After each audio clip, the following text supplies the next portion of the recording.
Chapter का नाम बताओ क्या हो? सांतत्य तथा अवकलनीयता, कंटिन्यूटी एंड डिफरेंटिबिलिटी।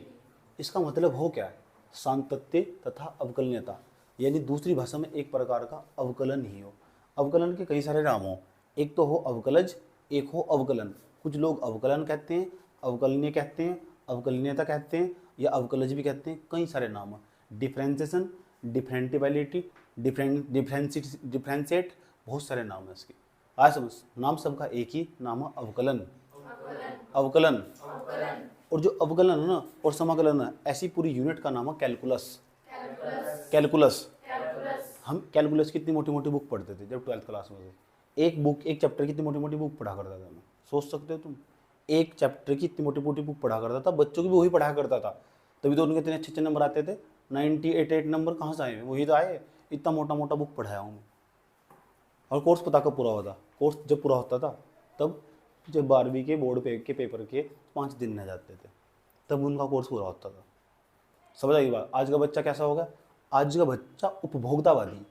समझ आई बात है? नंबर्स, मार्क्स के पीछे भाग रहा है, तो मार्क्स के पीछे भागो तो यही हाल होगा, कठिनाई पैदा हो जाएगी। समझ पाया बात है? इसलिए नॉलेज की गेन करने के पीछे भागना। इसलिए कह रहा हूँ मैं, तुम्हारे हाथ में प्रत्येक सब्जेक्ट की बुक होनी चाहिए। जब तक बुक नहीं पढ़ोगे कभी टॉप नहीं मार सकते बिल्कुल भी। आया समझ लो? लगन नहीं पढ़ने वाली, क्योंकि नवीन ज्ञान की प्राप्ति चाहिए तुम पढ़ने के बाद ऐसा लगता दिखा देगा यार ये तो मुझे आता ही होगा। तो आता ही होगा तो फिर बुक उठाना, उसको पता लग जाएगा, सारा वैल्यू पता लग जाएगा, सारा जो अंदर ईगो घुसा हुआ है ना 2 मिनट में उतर जाएगा। निकाल सवाल, हार्ड से हार्ड। इतना बताओ समझ में आया नहीं है? तो हम आज बात करने वाले सांतत्य तथा अवकलनीयता की बात करने वाले, कि सांतत्य तथा अवकलनीयता क्या हो, अवकलन क्या हो। तो अवकलन तो हम इसमें आज 5 पॉइंट सिर्फ कॉन्सेप्ट सीखने वाले, 5 पॉइंट एक पढ़ने वाले भी नहीं है, सिर्फ कॉन्सेप्ट सीखने वाले। और सबसे पहले समझाने वाले आपको आज कि अवकलन कैसे कहते हैं। ये अवकलन अवकलन जो चिल्लाते हो, अवकलन क्या हो, उसके पहले उसके बाद हम समझने वाले सांतत्य क्या हो और असंतत्य क्या हो। सांतत्य का दूसरा नाम सतत भी हो, जिसे हम कंटिन्यूअस बोलते हैं, और दूसरी भाषा में से सांतत्य या कंटिन्यूटी कहते हैं। तो क्या हो सांतत्य और क्या हो असंतत्य, पहले ही समझ लो। ठीक, इधर यहाँ समझाया जाएगा, बोर्ड में बहुत अच्छे तरीके से समझाया जाएगा। किसी पेपर में ये नहीं आने वाला कि सांतत्य क्या हो, ना कोई तुमसे पूछने वाला। आया समझ में? ठीक, लेकिन फिर भी समझाना जरूरी चैप्टर का अर्थ। आज हम चैप्टर के अर्थ की बात करेंगे, फिर छोटे छोटे कॉन्सेप्ट की बात करेंगे। बहुत आराम से और महीन तरीके से पढ़ाता हूँ इस चैप्टर को, पहले से मेरी आदत रही, हैबिट हुआ। समझ में? यही बात है। और नीचे जीरो से लेकर और लास्ट तक लेवल पर उठा के लेके जाऊँगा। मैं चाहता हूँ जैसा अवकलन में तुम्हें पढ़ाऊँ ऐसा किसी से ना आता हो। समझ में आया बात है? और तुम 1000 तरीके से कर सकते होंगे। मैथमेटिक्स में खूबी होगी, जिस तरह मैं समझाऊंगा ना, कहीं नहीं मिलने का तरीका, ये लास्ट होगा बस। इसके बाद इस तरह मैथ किसी पर नहीं आता होगा, और जो आता होगा तो यहीं से सीख कर चला गया हो। पक्की बात है, यहीं से सीखने के बाद समझा रहा हो। समझ में आया बात है?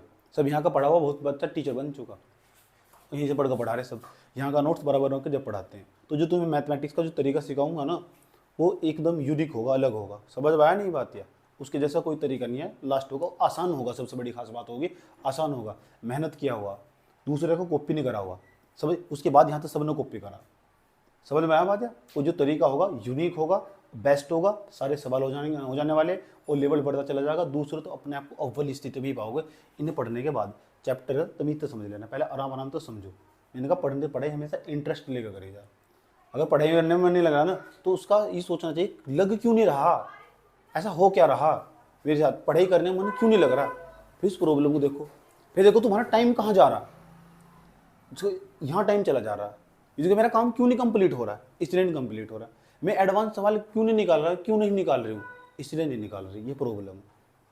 ऐसा समझ लो। तो कोई बच्चे के पास टारगेट होना चाहिए ना, जैसा IIT JEE जैसा एग्जाम है, अच्छा टारगेट कर लिया, उसे 12वीं नजर भी नहीं आने की। जब मैं 12वीं क्लास में तैयारी करता था ना, तो मेरा पूरा फोकस सिर्फ IIT JEE के एग्जाम पर रहता था। यही कारण था मेरे 60% के आसपास नंबर आए। आया समझ में? और मेरा एग्जाम क्लियर भी हुआ, मुझे बड़ी खुशी महसूस हुई। विदाउट प्रिपरेशन, बिना तैयारी के मैं एग्जाम क्लियर कर लिया था। NDA के एग्जाम में बिना तैयारी के क्लियर कर लिया था। लेकिन मैं 12th क्लास को ना और 11th क्लास को ज़बरदस्त तरीके से टाइम दिया था मैंने। और ये कोई छोटे मोटे एग्जाम नहीं आते, बहुत बड़े एग्जाम थे। और मैं IIT बॉम्बे छोड़ गया था। सोच सकते हो तुम, आज के समय में लोगों का सपना हो, बच्चे 4-4 साल बिता देते हैं। मैं हिंदी मीडियम का छात्र था। समझ पाया? तो जैसा टारगेट हो ना, ऐसे बच्चे मेहनत करते हैं। ये आसपास इधर कचरे में उलझे रहते हैं, है ही क्या। चारों तरफ कचरा ही कचरा दिखाई देगा, तुम इधर देखो चारों तरफ कचरा कचरा दिखाई, तो कचरे से बाहर निकलो। समझ में आया? कहाँ से बाहर निकलना? कचरे से। जब तक इस कचरे से बाहर नहीं निकलने वाले ना, तब तक तुम्हारा कुछ नहीं होने वाला। जो आसपास का जो सोसाइटी है ना, तुम्हें कहेगा आ जाओ मेरे पास, तुम्हें नहीं जाना। तुम्हारा दोस्त तुम्हें बुलाएगा, तुम्हें नहीं जाना। 1-1.5 साल तक नहीं जाना, पूरा दम खपा दो यहाँ तक। समझ आएगी बात? नहीं तो फिर 1-1.5 साल बाद उनके साथ ही घूमते हो पाए जाओगे, और 4 साल बाद ही सब खत्म हो जाए। दोस्ती यारी घूमना फिरना सब सबका बट्टा लगने वाले हो, मस्ती सस्ती सब इधर ही रह जा। ये समझ में आया बात? ये इसे कह रहा हूँ मन लगाकर मेहनत कर लो। ठीक, परमानेंट कोई किसी के साथ नहीं देता, पहले बता चुका। ये ना जो बुक्स हो, ये दुनिया में सबसे अच्छी दोस्त हो, इनके साथ दोस्ती कर लो। समझ में आया बात? यार हमेशा परमानेंट साथ देगी। दुनिया के सारे दोस्त छोड़ कर भाग जाने वाले, तो इसके बाद कोई नहीं छोड़ कर भागने वाला। ये तुम्हारा प्राथमिकता होगी, यही साथ देगी। प्राथमिक लक्ष्य भी यही था, अंतिम लक्ष्य भी यही होगा। ये सुनो, इसलिए आराम आराम से समझा रहा हूँ अभी, नहीं तो अभी तो मैं समझा रहा हूँ। जब जिंदगी समझाना स्टार्ट करने वाली होगी ना, तो जितना है ना सारा खींच लेगी बैठ के। याद रखना बात यार, अभी तो समझा रहा हूँ। क्योंकि जिस स्टेज में तुम हो ना, इस स्टेज में जल्दी से बात किसी की समझ में बैठती नहीं। मैं क्यों समझा रहा हूँ? क्यों समझा रहा हूँ? तुमसे ज़्यादा अनुभवी हुए व्यक्ति हुए, जो तुम कर रहे में कई साल पहले करवा के भी छोड़ चुका और कर भी चुका सब चीज़ें हैं जो तुम्हारे साथ हो रहा। समझ में आया नहीं है? इसे सलाह दी रही, एडवाइस दी जा रही। आराम से बैठकर पढ़ाई करने के बाद चाहे कुछ करो। और मुझे नहीं लगता कि 12वीं क्लास के जो छात्र होंगे उन्हें पढ़ाई के अलावा कुछ टाइम मिलता होगा। नहीं मिलता ही नहीं होगा, काम ही इतना हो। चलो समझते हैं कि सातत्य क्या हो, सातत्य और अवकलनीयता क्या हो अवकलन। आज इसकी परिभाषा की बात करने वाले होंगे, और चैप्टर में किस किस तरह पढ़ना होगा, चाहे तो तुम इसके अलग कॉपी बना सकते हो। समझ आई बात? क्योंकि बहुत बड़ा चलने वाला चैप्टर, ये बहुत धाकड़ सवाल करने वाले। आ जाओ, नंबर फर्स्ट, आज का पहला पॉइंट। आज जानते थे सातत्य क्या हो, सतत फलन क्या हो। पहले सतत फलन जानो। सतत फलन पहले समझ लो कि सतत फलन किसे कहते हैं। सतत फलन इसे बोलते हैं कॉन्टिन्यूअस फंक्शन। क्या बोलते हैं? Continuous function. आराम आराम से समझने वाले, घबराने की कोई जरूरत नहीं है। ठीक, कि सतत फलन क्या हो। उसके बाद सतत फलन देख लो क्या हो। जैसे बैठते y बराबर ऐसे लिखा हुआ, y बराबर x प्लस के 5, ये लिखा हुआ एक फलन ही तो, y बराबर एनीथिंग कुछ भी रखा हुआ। तो y ना कहते हो आप ऐसे भी कह सको fx, क्योंकि फलन x के रूप में। f का मतलब फलन अंदर x लिख दिया, इसका मतलब फलन x के रूप में। अगर इसके अंदर यहाँ y होता ना, तो अंदर यहाँ y लिखते, ये फलन y के रूप में। ये सुनो, अब एक काम कर दो, इसमें ना पुट करो x का मान कुछ भी जो तुम्हारे मन में आ रहा हो पुट करो। तो जहाँ जहाँ x समा क्या पुट कर देंगे 0। तो जैसे ही 0 पुट कर दोगे तो बताओ कितना दिखाई देगा, 0 प्लस के 5। तो आंसर कितना जाने वाला, 5। कोई दिक्कत?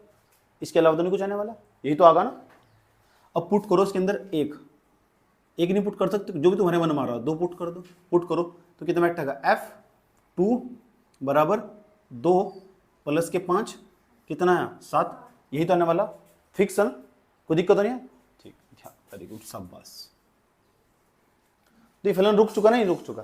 तो ऐसे फलन जो रुक जाते हैं ना फलन, ऐसे फलन को बोलते हैं सतत फलन, कॉन्टिन्यूअस फंक्शन। तो बताओ ये वाला जो फलन ऊपर लिखा है f(x बराबर x प्लस के 5), ये कॉन्टिन्यूअस फंक्शन होगा नहीं होगा? कॉन्टिन्यूअस फंक्शन का मतलब कैसा फलन होगा, सतत फलन। सतत फलन। अच्छा, ये वाला फलन बताओ, ये वाला फलन जो f(x बराबर दिया था, f(x बराबर), तो ये सारे जिसमें मान पुट करके देख के हमने रुक नहीं गए, रुक गए नहीं, रुक चुके। जो रुक चुके ऐसे फलनों को बोलते हैं सतत फलन।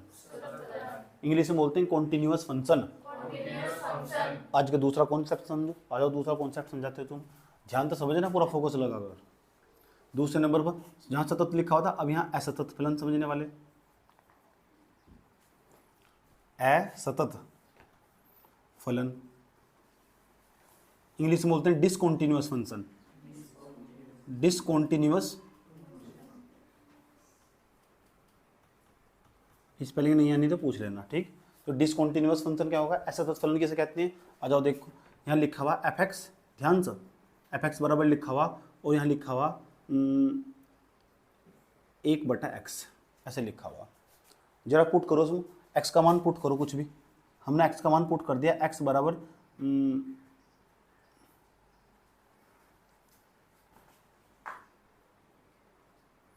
3 पुट कर दो x बराबर, कितना पुट कर दिया, 3 पुट करो, तो कितना बैठ जाने वाला है यहाँ से, F3 बराबर, बताएंगे भी बोर्ड पर देख लो, 1/3, F3 बराबर 3 से भाग दोगे तो बैठेगा 0.33333, रुक नहीं रहा, रुक तो नहीं रहा ना। तो ऐसे ये फलन है, जो फलन fx बराबर 1/x जो फलन होगा, ऐसे फलन को हम असतत फलन बोलते हैं। असतत फलन इंग्लिश में बोलते हैं डिसकंटिन्यूअस फंक्शन। जो फलन नहीं रुकते ना, उन फलनों को बोलते हैं डिसकंटिन्यूअस फंक्शन, जो लगातार चलते रहते हैं। आया समझ में, ऐसे फलन को बोलते हैं डिसकंटिन्यूअस फंक्शन।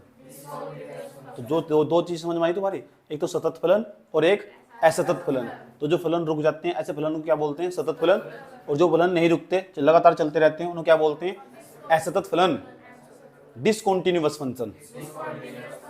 इतना बताओ समझ में आया कि नहीं है। चैप्टर समझ में आया। चैप्टर की शुरुआत किस तरह हो रही, तीसरा कॉन्सेप्ट आज का, तीसरा कॉन्सेप्ट ध्यान से समझना अच्छे तरीके से। सतत फलन हो ना, सतत फलन का ही दूसरा नाम है कॉन्टिन्यूटी, सातत्य। क्या नाम है इसका, सातत्य।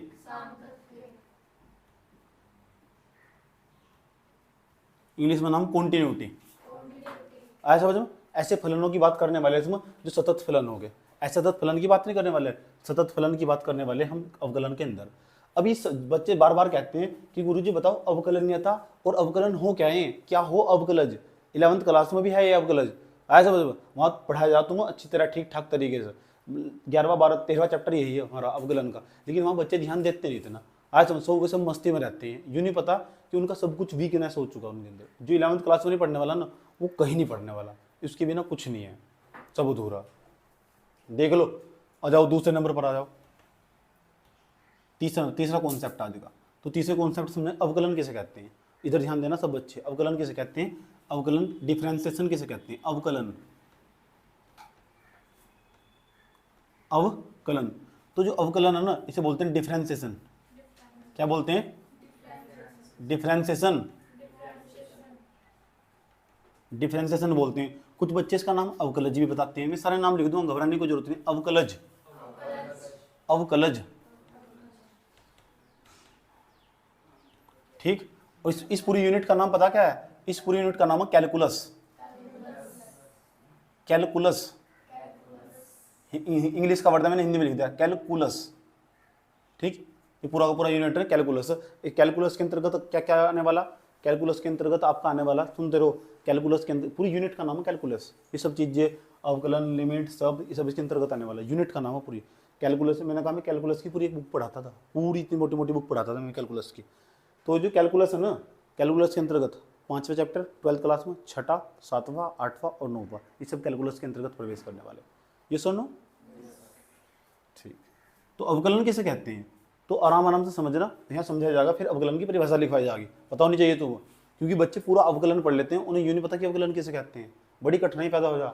अगर किसी बच्चे तो पूछ रहा था कि अवकलन या डिफरेंशिएशन किसे कहते हैं, डिफरेंशिएशन क्या नाम है, कि अवकलन किसे कहते हैं, पूरा अवकलन उनके जुबान पर हटा हुआ, सारे सवाल भी कर देते हैं, लेकिन अवकलन की परिभाषा में एकदम धड़ा नीचे गिरते हैं, ऐसे इतने नीचे कुछ पता ही ना हो, क्योंकि अवकलन पढ़ रहे थे, अवकलन के बारे में उसकी परिभाषा ही नहीं पता, उसका डेफिनेशन तो पता होना चाहिए। तो बहुत आसान परिभाषा, इधर देख लो,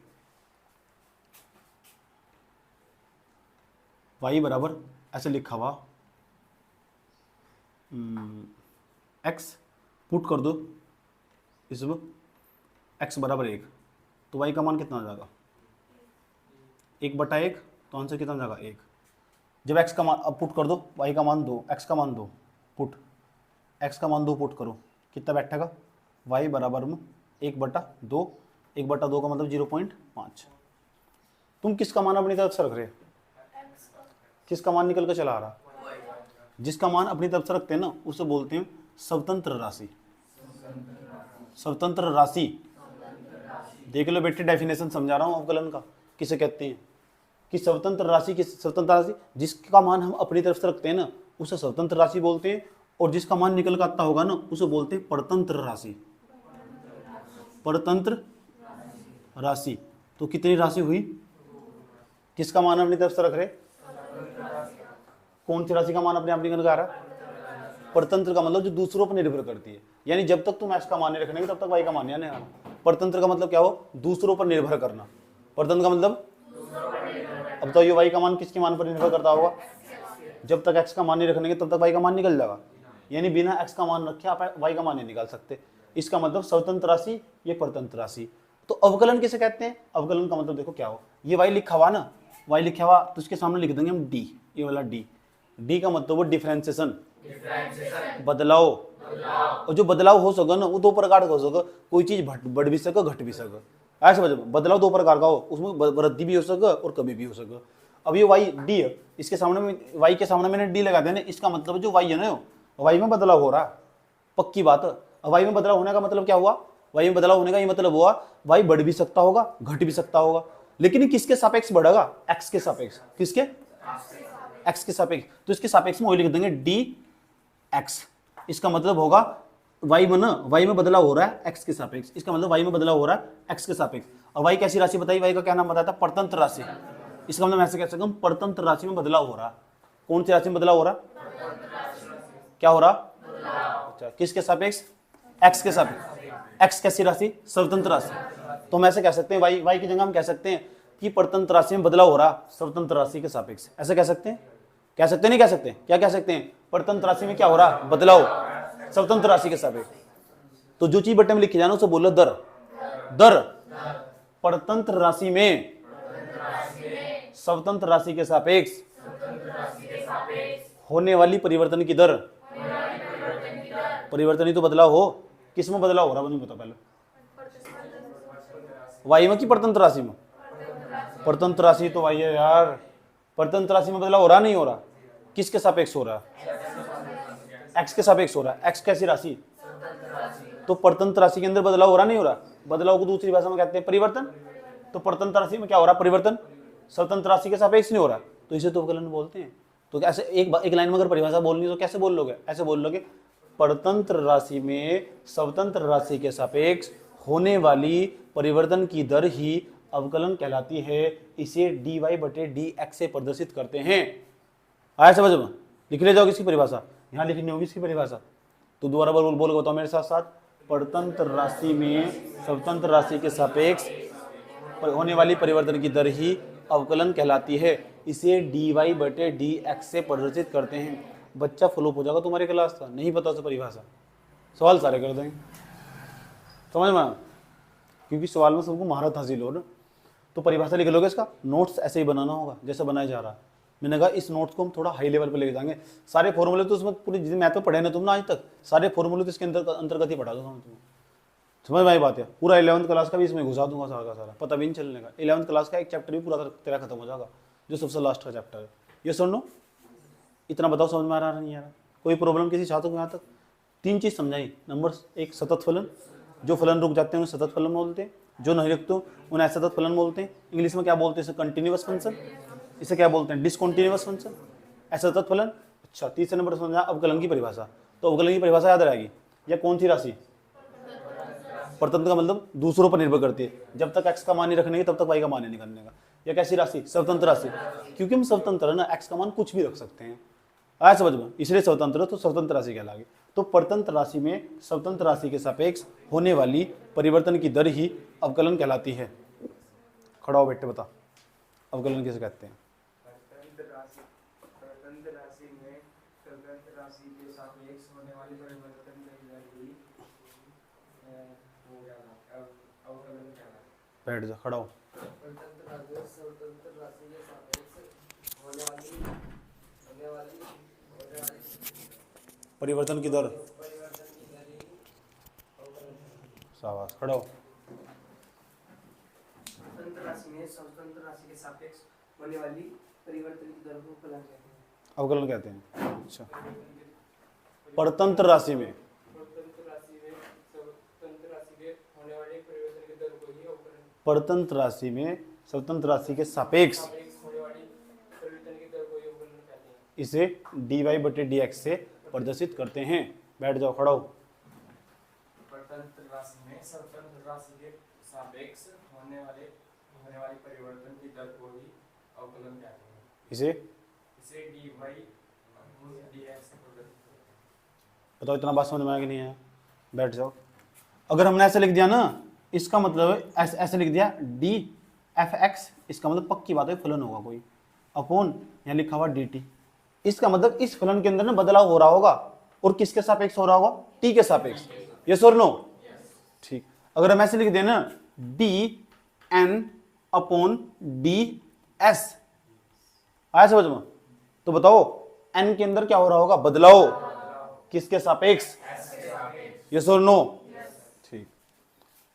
हमने ऐसे लिख दिया d, और यहाँ पे लिख दिया बड़े वाला d, दौलतपुर, यस और नो, दौलतपुर, नीचे लिख दिया d और राइट में लिख दिया p, दौलतपुर में ना बदलाव होगा प्रधान के सापेक्ष, किसके सापेक्ष, दौलतपुर का नक्शा बदलना चाहते हो तो दौलतपुर का अवकलन करना चाहते हो तो अवकलन किसके सापेक्ष करोगे, प्रधान के सापेक्ष, आया समझ में। बदलने का मतलब क्या हो, अच्छा भी बना सको बुरा भी बना सको, यस और नो, इतना बात बताओ समझ में आया कि नहीं आया, कर ले जाओगे, पढ़ लोगे से, अच्छा।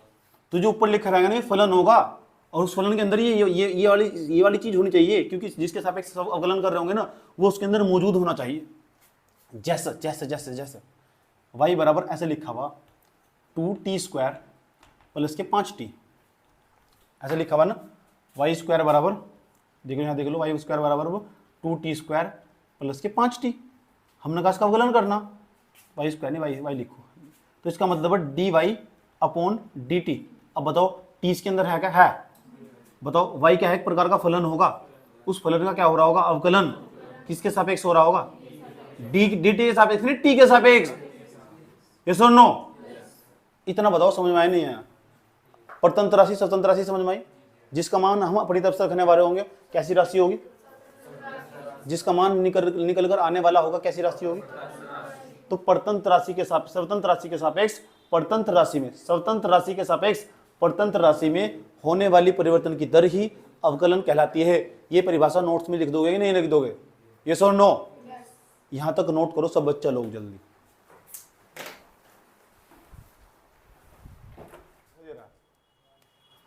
चलो जाओ, अवकलन समझ में आया सब बच्चों की, कि अवकलन किसे कहते हैं। अभी मैं तुमसे कुछ पूछने वाला हूं तो तुम बताना इसका मतलब क्या होगा। चलो बताओ, dp अपॉन dt, इसका मतलब p का अवकलन हो रहा है t के सापेक्ष, और p पक्की बात हो कोई ना कोई फलन होगा, ठीक। हाँ, p में बदलाव हो रहा है t के सापेक्ष, उसके बाद s में बदलाव हो रहा है किसके सापेक्ष, n के सापेक्ष, s को बदल दिया, किसने बदल दिया, n, s का क्या होगा, अवकलन, किसके सापेक्ष होगा, n के सापेक्ष, ये करिए अवकलन। आगे चलो, उसके बाद z जूलिया, उसके बाद अपॉन में t, जूलिया का क्या हो रहा है, अवकलन, किसके सापेक्ष, उसके बाद अब अमेरिका में पहुंच जाओ, आयत खान की बात आ जाओ, आयत खान की, आयत खान में बदलाव हो रहा है, आयत खान में क्या हो रहा है, बदलाव, सोनू सिंह के सापेक्ष, कबीर सिंह नहीं सोनू सिंह, आया समझ में, इसमें आ जाओ, और बताओ, और कुछ नहीं आया यार बस। उसके बाद x, उसके बाद d अपॉन में dt, उसके बाद x में क्या हो रहा है, किसके सापेक्ष, अगर हम यहाँ लिख दिए हो, इसका मतलब समझ रहे हैं ना, x का अवकलन हो रहा है, किसके सापेक्ष हो रहा है, और जिसके सापेक्ष अवकलन हो रहा है ना वो उस फलन के अंदर होना अनिवार्य, होना ही चाहिए, आया समझ में, नहीं होगा तो कुछ और होगा। देखो y बराबर ऐसे लिखा हुआ 2t² प्लस 5t प्लस 3, ऐसे लिखा हुआ, और हम कहने लगे dy अपॉन dx, तो बताओ y का क्या हो रहा है, किसके सापेक्ष हो रहा है, इसके अंदर x है, नहीं है ना, इसका मतलब इसका अवकलन नहीं हो सकता, किसके सापेक्ष नहीं हो सकता, अगर यहाँ t होता तब तो काम चल जाता ना। अब कहना सही रहा, उचित रहेगा, कहने का मतलब समझ रहे हो ना, जितना समझा जा रहा है इतना ध्यान देना, बहुत आसान है, बहुत आसान, समझ में आया बात है। अब कुछ छोटी छोटी चीजें बताने जा रहा हूं तुम, ठीक, ध्यान से फोकस लगा के समझना। कितने कॉन्सेप्ट हो चुके, 3 कॉन्सेप्ट, अब चौथा कॉन्सेप्ट समझने वाले हैं। चौथा कॉन्सेप्ट समझो, क्या चौथा कॉन्सेप्ट, सब बच्चे लोग, अगर ऐसे लिखा हुआ ना LIM, ठीक, इसका मतलब वो लिमिट, और लिमिट का मतलब वो फलन को रोकना, नाम ही हो लिमिट में रह, कहते नहीं किसी को लिमिट से जाके बाहर बात मत करो, लिमिट से जाके बात बाहर बाहर बात कर रही हो तुम। आया समझ में? कहते नहीं क्या इस तरह? तुमने नहीं कहा किसी को इस तरह, तुम बेवकूफ हो ना। एक्स का, और यहाँ लिखा हुआ ना एक्स, और इसके सामने तीर का चिन्ह लगाकर ऐसे लिख दिया 0, इसे बोलते हैं limit x tending to 0। X टांग टूट की 0 नहीं, इसका मतलब है लिमिट एक्स टेंडिंग टू 0। क्या है? X tending to 0। इसका मतलब है एक्स ना वो 0 की ओर बढ़ रहा है, एक्स का मान 0 होना चाह रहा लेकिन हो नहीं पा रहा। ऐसा समझो, एक्स का मान किसकी ओर बढ़ रहा है? 0 की, 0 की ओर अग्रसर। एक्स का मान 0 की ओर क्या है? अग्रसर। और हम यहां लिख दिए हैं एफ एक्स, एफ एक्स। इसका मतलब है फलन होगा कोई यहां से, उस फलन में एक्स का जो मान होगा वो 0 की ओर बढ़ना चाह रहा है। किसकी ओर बढ़ना चाह रहा है? तो पढ़ेंगे कैसे? Limit x tending to 0 F x. पढ़ना सीखे, केवल पढ़ने का खेल। अभी जितना बताया सिर्फ कितना याद रखना। आया समझ में? Limit x tending to 0। ठीक, हिंदी में लिख देता हूं मैं ताकि तुम्हें प्रॉब्लम ना हो। लिमिट एक्स टेंडिंग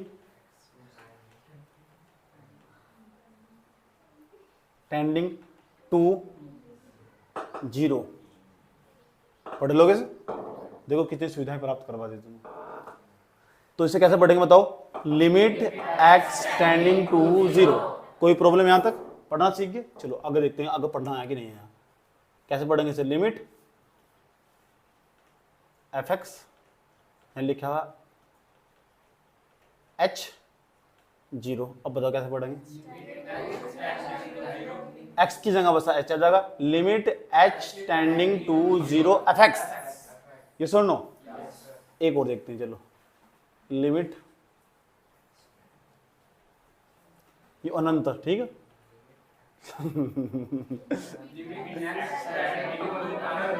अनंत, अरे हिंदी वालों इसे बोलेंगे इन्फिनेटिव। बड़े महान इंसान है यार तुम। Limit x tending to infinitive, infinitive अनंत भी बोल सकते हो, कोई दिक्कत नहीं है, सही है। ठीक, उसके बाद एक और देखते हैं। चलो पढ़ना सीख रहे भाई तुम तो। लिमिट एक्स, अब बताओ कैसे पढ़ेंगे? 1/2 लिमिट एक्स टेंडिंग, मतलब आधा तो इंग्लिश में बोल दिया, फिर पुल्ले वाला 1/2 बचाएगा। 1/2 क्यों कह रहा है? 1/2 1/2 नहीं बोला जा रहा करियो। Limit x tending 1/2 f x. यार कैसे आई इंसान है यार तुम। आगे चलो, limit f x x tending to sine x. पढ़ो। अब तो पढ़ना सीख गए, कोई प्रॉब्लम? कॉन्सेप्ट नंबर कौन सा हुआ है? 4। इसे भी नोट कर लो, फिर कॉपी में नोट करना है। पढ़ना सीख के उसको। कैमरा ऑफ करो। कॉन्सेप्ट हो गए 4 कॉन्सेप्ट। अभी हम 5.1 नहीं पढ़ रहे, नहीं पढ़ाई ना। 5.1 के अंदर जो भी चीजें यूज होने वाली ना वो मैं पहले ही सब तुम्हारे सामने रख दूंगा, इसलिए बहुत फोकस लगा कर समझा रहा हूँ, समझ गए? और आज 5.1 स्टार्ट भी नहीं होने वाली, कल ही स्टार्ट होगी और कल ही खत्म हो जाएगी।